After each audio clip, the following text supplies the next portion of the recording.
प्राचीन काल से ही भारत अपनी ज्ञान संपदा के लिए विश्व भर में विख्यात रहा है।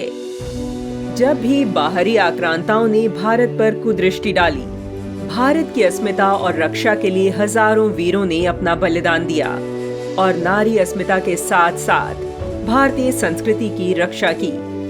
उस कालखंड का ही प्रभाव था कि नारियों को घर से बाहर निकलने पर पाबंदी लगा दी गई, क्योंकि वह बाहर सुरक्षित नहीं थी। इसका सीधा प्रभाव उनकी शिक्षा पर भी पड़ा, क्योंकि शिक्षा प्राप्त करने के लिए तत्कालीन समय में बाहर जाकर शिक्षा प्राप्त करनी होती थी। कम आयु में विवाह, पर्दा प्रथा जैसी कुरीतियां उसी काल की उपज थी, जिसने भारतीय समाज में जड़ें जमा ली थीं। 18वीं शताब्दी में भारत में अंग्रेजों के विरुद्ध राष्ट्रवाद का उदय होना प्रारंभ हो गया था। भारत का बौद्धिक वर्ग अपने अपने स्तर पर राष्ट्र उत्थान के लिए कार्य करने में समर्पित भाव से लगा हुआ था। उस समय भारत में स्त्री शिक्षा की स्थिति को लेकर एक क्रांतिकारी परिवर्तन हुआ। तत्कालीन विपरीत परिस्थितियों में नारी शिक्षा के लिए क्रांति पैदा करने वाली एक महान नारी का उदय हुआ, जिन्होंने भारत की बाधित की गई नारी शिक्षा को समाज में पुनः स्थापित किया और उन कुरीतियों को उखाड़ फेंका। वह महान नारी थी सावित्रीबाई फुले। सावित्रीबाई का जन्म 3 जनवरी 1831 को महाराष्ट्र के सातारा जिले के नायगांव में हुआ था। इनके पिता का नाम खंडोजी नेवसे और माता का नाम लक्ष्मी था। वर्ष 1840 में मात्र 9 वर्ष की अल्पायु में 13 वर्ष के ज्योतिबा के साथ सावित्रीबाई का विवाह हुआ।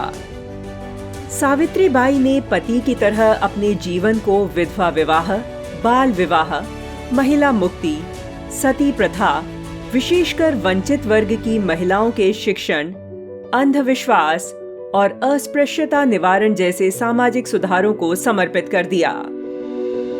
उस समय वंचित समाज की स्त्री शिक्षा की स्थिति अधिक दयनीय थी, क्योंकि तत्कालीन समाज में उनके लिए शिक्षा का कोई महत्व नहीं माना जाता था। सावित्रीबाई फुले ने सर्वप्रथम वंचित समाज की बालिकाओं और स्त्रियों की शिक्षा के लिए प्रयास किया। उनके इस पुनीत कार्य में सबसे बड़ा योगदान उनके पति महात्मा ज्योतिबा फुले का रहा।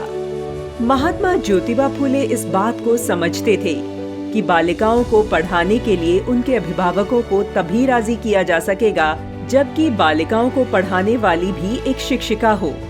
इसलिए उन्होंने सर्वप्रथम सावित्रीबाई फुले को शिक्षित एवं प्रशिक्षित कर इस योग्य बनाया कि वह एक शिक्षिका के दायित्व का निर्वहन कर सकें।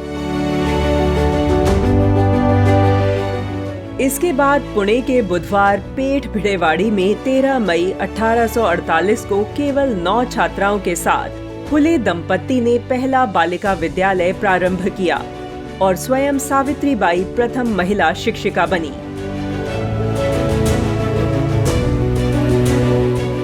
इसके साथ उन्होंने 17 नारी विद्यालय और खोले। समाज में व्याप्त कुरीतियों को दूर करना इतना आसान नहीं था। लोग समाज की मान्यताओं से हटकर चलने वालों को बर्दाश्त नहीं करते थे। फुले दंपत्ति का भी तत्कालीन समाज में बहुत विरोध हुआ, लेकिन समाज में सदैव उदार हृदय वाले सज्जन लोग भी होते हैं।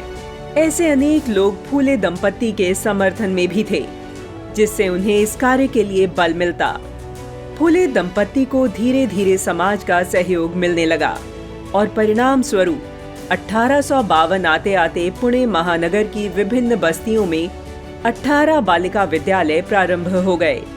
ये सभी निःशुल्क थे, क्योंकि बालिकाओं की शिक्षा पर व्यय करने की न अधिकांश अभिभावकों की सामर्थ्य थी, न ही मानसिकता। अतः संघर्ष समर्थन के बीच समाज के सहयोग से इन विद्यालयों का संचालन होने लगा। इन्हीं प्रयासों का फल था कि भिड़ेवाड़ी विद्यालय की छात्रा फातिमा शेख आगे चलकर मुस्लिम समाज से पहली शिक्षिका बनी। फुले दंपत्ति का कार्य केवल स्त्री शिक्षा या अस्पृश्यता निवारण तक सीमित नहीं रहा। समाज में प्रचलित प्रत्येक कुरीति का उन्मूलन करने के लिए प्रतिबद्ध फुले दंपत्ति ने जैसा स्त्री शिक्षा का प्रयोग अपने घर से प्रारंभ किया, वैसी ही पहल अन्य कार्यों में भी की। उन दिनों भ्रूण हत्या समाज में व्याप्त एक बड़ी कुरीति थी। ज्योतिबा सावित्रीबाई ने 1853 में बाल हत्या प्रतिबंध गृह प्रारंभ किया। विधवा ब्राह्मणी काशीबाई को पुत्र सहित आत्महत्या करने से रोका, उन्हें अपने घर में स्थान दिया और उसके पुत्र यशवंत राव को पढ़ा लिखा कर डॉक्टर बनाया। उसका अंतरजातीय विवाह कराया और पुणे में उसके माध्यम से चिकित्सालय प्रारंभ किया ताकि लोग सरलता से स्वास्थ्य लाभ ले सकें।